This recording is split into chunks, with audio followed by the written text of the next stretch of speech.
Per la seconda e ultima batteria stanno per scendere in acqua Jovan Bojcic in corsia 2, Luca Correa in 3, Stefano Sasso in 4, Massimiliano Matteazzi in 5, Stefano Finotto in 6, Carlo Bosdachin in corsia 7.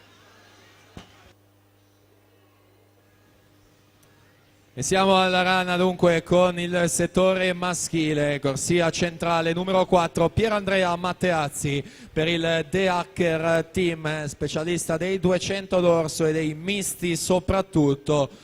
Nel 2017 i 2 titoli ai criteri a 200 e 400 misti e a Roma categoria la vittoria dei 400 misti e l'argento nei 200. Matteazzi portacolori per il De Hacker Team, società di Bologna, Emilia Romagna. Corsia 5 in vantaggio Alberto Pesce per Sporting Club Noale.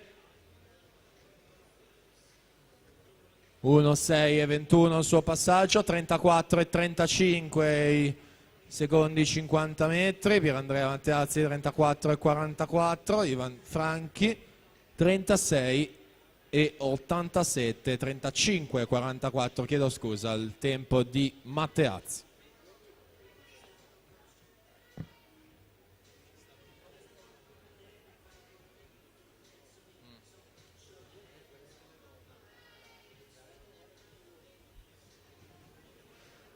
Sempre Pesce alla 5, Matteazzi alla 4, Luca Gobbo, corsia 6 in terza posizione.